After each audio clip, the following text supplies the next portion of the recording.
Добар ден. Денес регионот го живее најтоплиот ден во последните неколку години. Денес православните христијани ја слават Огнена Марија. Ова се дел од темите во дневникот кој почнува веднаш по кратката најава.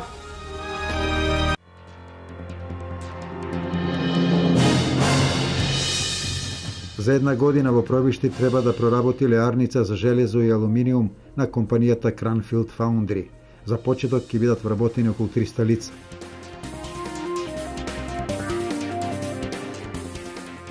Измените на законот за прекршоци и намалувањето на казните на предпријатијата беше тема на следбата на пратениците Никола Мицевски и Трајче Димков со стопанствениците од регионот.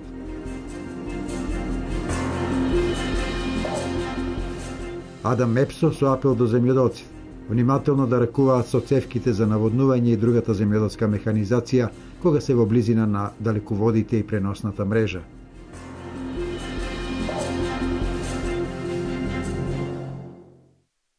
Компанијата Cranfield Foundry ќе инвестира во Пробишти. Вчера беше потпишан договорот со кој оваа современа леарница на железо и алуминиум ќе вложи 15 милиони евра и ќе вработи околу 300 лица. Производството треба да почне најдоцна за една година. Се работи за компанија чии производи се најбарани во автомобилскиот сектор. Отворањето на нови работни места и понатаму продолжува. Имено руската Cranfield Foundry ќе гради леарница во Пробиштип, која е од огромно значење како за општината, така и за регионот. Денеска имаме особена чест да присуствуваме на овој свечен момент на потпишување на една нова перспектива за општина Пробиштип. Ова инвестиција е од огромно значење не само за мојата општина, туку и за целиот регион. Пред се за раздвижување и на локалната и на регионалната економија, каде што ќе се отворат нови работни места, меѓутоа не само отварање на нови работни места, каде што ќе се реши проблемот со невработеноста, туку ќе се спречи и еден тренд на миграција пред се на младите и квалитетни кадри од овој регион. Познавајќи образовната структура на општина Пробиштип, со сигурност можам да потврдам дека можност за вработување ќе имаат сите високо образовани лица од областите поврзани со профилот на работење на компанијата Cranfield Foundry, без разлика дали се со или без работно искуство. Компанијата Cranfield Foundry инвестира во Пробиштип каде ќе гради најсовремена високо автоматизирана еколошка леарница за производство на делови за автомобилската индустрија. Во таа насока ние како влада ќе помогнеме и за изградбата на потребната инфраструктура во индустријската зона во Пробиштип, каде ќе биде сместен и новиот производствен погон на Cranfield Foundry. Во оваа индустријска зона ќе има и повеќе други градежни парцели, така што верувам дека паралелно со изградбата на оваа леарница ќе успееме да привлечеме и други компании во градот Пробиштип.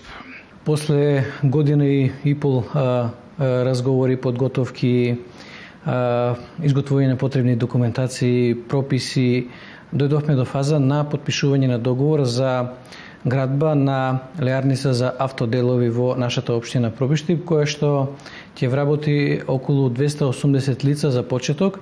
Меѓутоа, меѓународните искуства во ова област, во ова индустрија покажуваат дека тоа се бројки кои што важат само за почеток, далеку по тоа се надминуваат. Јас бев пред 2 месеци во посета на иста ваква фабрика во Унгарија. Таму почнале со 500 луѓе, сега вработуваат 2000 луѓе, што само го потврдува што кажав претходно. Значи, Пробиштип имаше голем процент на невработени луѓе кои што ја бара својата екзистенција и ова за перспективата на Пробиштип е од огромно значење. Cranfield Foundry е компанија основана од руски капитал, дел од бизнис групата Cranfield во семејна сопственост, чија основачи имаат долга традиција во металургискиот сектор во Русија. Пратениците на ВМРО ДПМН од Штип вчера имаа работна средба со бизнис заедницата од регионот. Тема на состанокот беа измените на законите за прекршочна, парнична и општа управна постапка, посебно во делот на намалување на казните за стопанските субјекти. Целта на овие законски измени е создавање поволна клима за стопанисување на предпријатијата и зголемување на нивната конкурентност.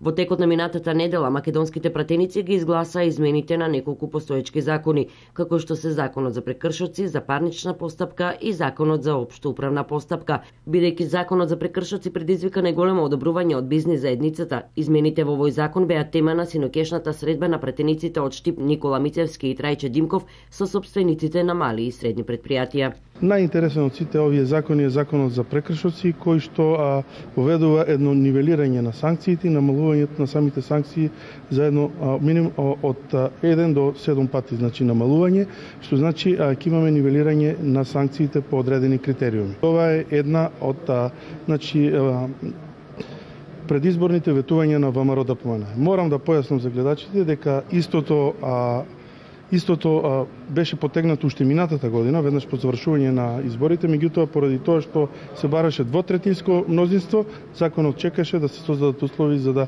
собранието може двотретински да ги донесе овие закони, имајќи во предвид дека опозицијата веќе не е во парламентот.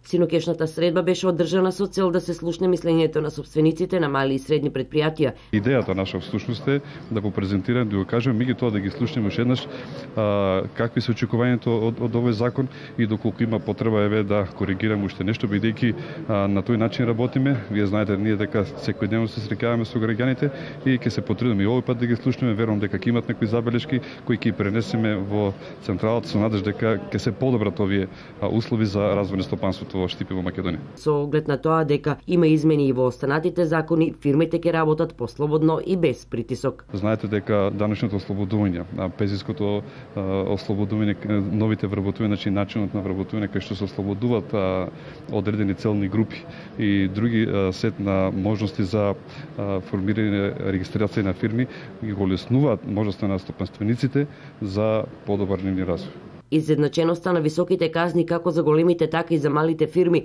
беше причина за стопанствениците на малите предпријатија да реагираат до владата, користејќи ги соодветните институции како Стопанската комора и Економскиот совет. Владата уште еднаш докажа дека има слух за посебно за малите и средни предпријатија, за малиот бизнис и практично ги има драстично намалено казните и до 90% има намалување на казните согласно големината на фирмата. Сега слушаме од претенциите дека фирми кои се до 9 вработени само максимум може да имат 5 до 10% висина на казната од досегашните пропишени, што да кажеме е големо олеснување за да има кондиција, да имаме повеќе запуштување, поголем профит и да бидеме по-конкурентни на пазарот. Измените во Законот за прекршоци значително ќе ја промени бизнис климата во државата, додаваат од приватниот сектор. Законот има позитивно влијание поготово за фирми како што е мојата, со помалку вработени, со помал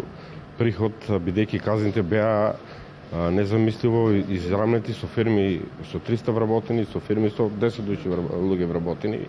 Една казна, да речеме, од 11.000 евра беше и за мојата фирма со 5 вработени и за фирма од 300 вработени.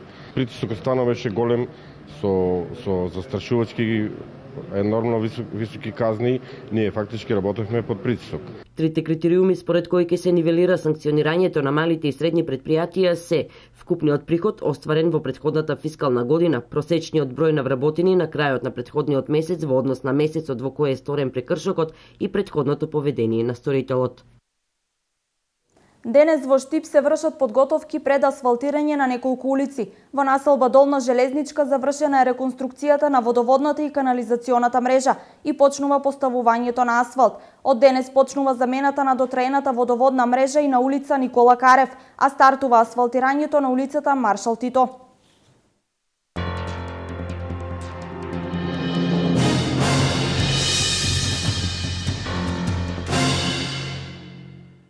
Во Кочани во тек се градежните работи за изградба на тротоари. Годинава се очекува општината да реконструира 1900 метри квадратни тротоари во повеќе делови на градот. Согласно програмата за уредување на тротоарите во градот, општина Кочани започна со градежните работи за изградба на тротоарот од шопинг центарот до мултикултурниот центар во Кочани. Од општина Кочани за овие активности истакнуваат. Моментално ќе се изврши реконструкција на тротоарот од шопинг центарот, мостот кај шопинг центарот до мултикултурниот центар. Така да ова е продолжување на акцијата која имавме прошлата година, со која што извршивме реконструкција на тротоарот од мостот кај Домот на културата до шопинг центар. Исто така се предвидува на овој потек, значи од мостот кај шопинг центарот до мултикултурниот центар, да се обноват клупите и да се постават нови клупи, дополнителни клупи, со кои што ќе се изврши уредување на овој простор. Исто така се заврши поправката на парапетниот зид на реката, така да оштетувањата кои беа направени поради чистење на реката се отстранети и моментално е во една добра состојба и парапетниот зид. Оваа година имаме негде околу 1900 квадрата предвидено за реконструкција, значи овој тротоар е широк околу 4 метра, иначе до мултикултурниот центар имаме околу 210 метра. Значи планираме оваа година да завршиме овде кај мултикултурниот центар, а планираме исто така реконструкција да се изврши на тротоарот по Димитар Влахов, тоа е таму кај на влезот во Кочани, така да преостанатите квадратура ќе се искористи таму. Ако остане дел од квадратурата предвидена за оваа година за реконструкција на тротоари, можно е понатаму пак да продолжиме до мостот после мултикултурниот центар. Година во општина Кочани според програмата се очекува да реконструира 1900 метри квадратни тротоари во повеќе делови на градот. АДМ ЕПСО со препорака до земјоделците да бидат крајно внимателни при рекувањето со опремата за наводување и со земјоделската механизација, кога се во близина на далеководите и преносната мрежа, за да не се повторат трагичните настани од пред неколку години, кога настрадаа неколку земјоделци и рибари од струен удар, предизвикан од контакт со далеководите и каблите, МЕПСО со кампања за заштита од нови инциденти.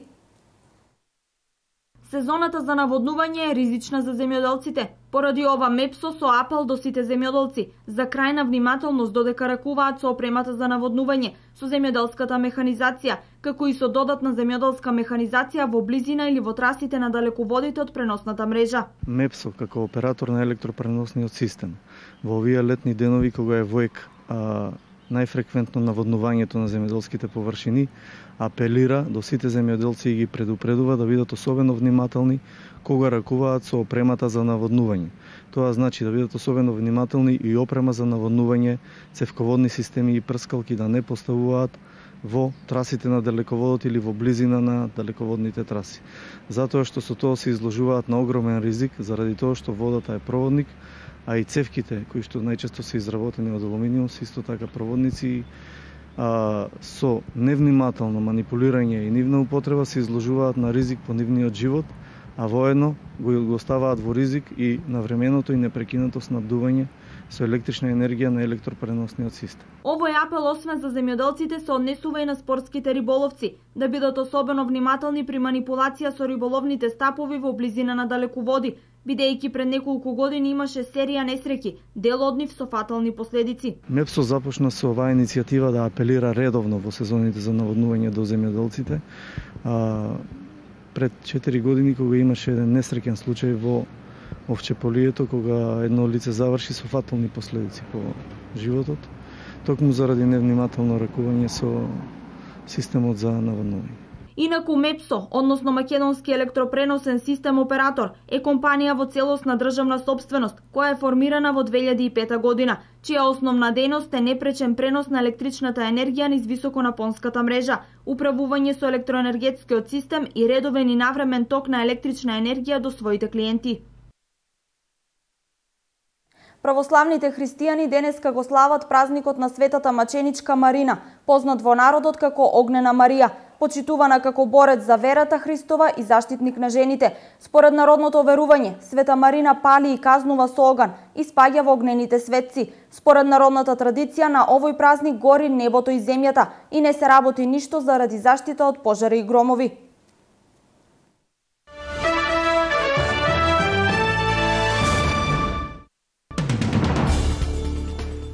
Истражувачите се речиси сигурни дека делот од авион што вчера беше пронајден во Индискиот океан е крило од модел на Боинг 777, каков што беше авионот на Малезија Airlines кој исчезна на 8 март минатата година, а во кој имаше 239 патници и членови на екипажот.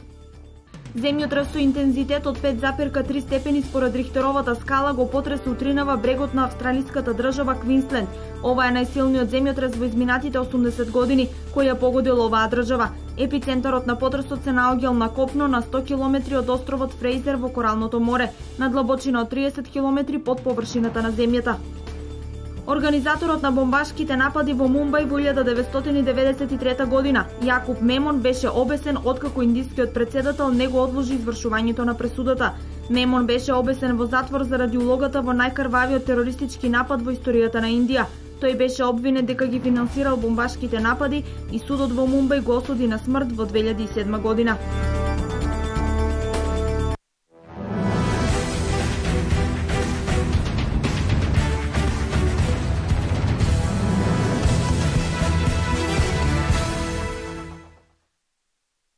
Македонскиот представник во Лига Европа работнички во третото коло од квалификациите вечерва со почеток во 20 часот на националната арена Филип II го пречекува турскиот тим Трабзонспор.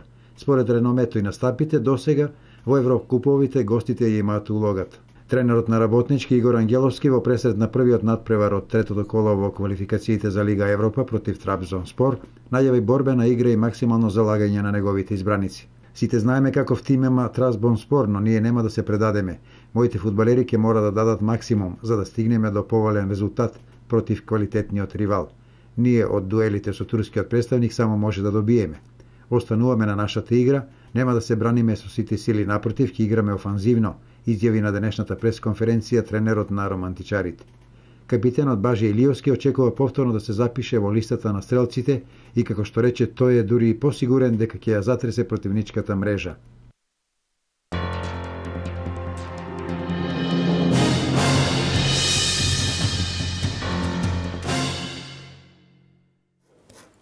Ова е се во ова информативно издание. Доведување до 16:30 за кога подготвуваме прилози за актуелните денешни случувања. Пријатен ден!